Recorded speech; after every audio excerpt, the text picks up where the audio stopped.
Hello everyone, this is the best early game weapon in Lies of P. So early on in the game, when you go to the Venigni works, you can unlock what is called the salamander dagger, which deals fire damage, which I'm going to get into in a moment here. But what's nice about this weapon is it has a very fast attack and defend, which in a game like this where it's important to parry, dodge, get out of the way, and attack quickly is very useful. Now what also is nice about in Lies of P is the fact that you can disassemble weapons and attach them to different handles. I'll get into a good example of this in a moment, but just to show off the salamander dagger here. So its range is pretty decent because you kind of have a bit of like a poking attack here, so even if you back up a bit you can still close the gap with one or two attacks, which is very useful in this game as sometimes you just need to back away and then get in to deal some damage. It has a good charge attack there that comes out really quickly, which is really nice. It builds up stagger, somewhat slow, but better than some other weapons. What's nice about it though is the ability to have quick attacks and quick defense here. So on something like this where it's coming at you quick here, you can easily block it without trying too hard. With some of those attacks you can't block, but the fire damage is what is most useful here. So if you weren't aware, fire damage deals damage over time, which can stop the health regeneration of some bosses, which makes them a lot easier, as some bosses will just heal a lot quicker and get their health back versus some that have a bit slower. For the ones that heal quickly, it's nice to have that damage over time to actually stop that from occurring.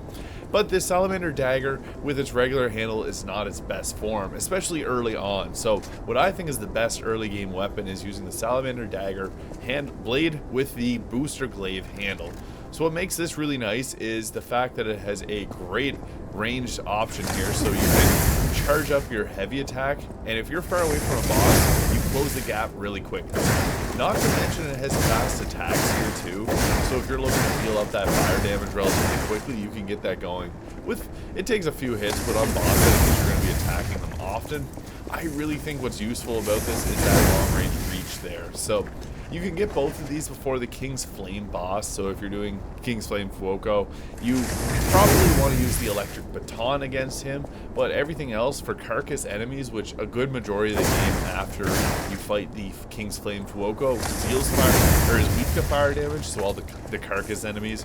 Electric is good too, so if you have the electric baton, it's another really great early game option, especially for King's Flame Fuoco. But after that, I think this combination here in particular is extremely powerful, just due to the booster glaive having a really nice charge attack, which you can close large distances. Like, it does not seem likely that you'll be able to get out of the way from some of these attacks, but very useful mobility, and the fire damage is incredibly powerful. So this can carry you all the way to the end game in Lies of P very easily, and yeah, I think it's actually a pretty fun combination. You can also swap this out for a variety of different handles, but I think that the booster glaive early on is very powerful, but that salamander dagger blade is really great. So that is what I think the best early game option is in Lies of P. Thank you so much for watching, and I'll see you in the next video.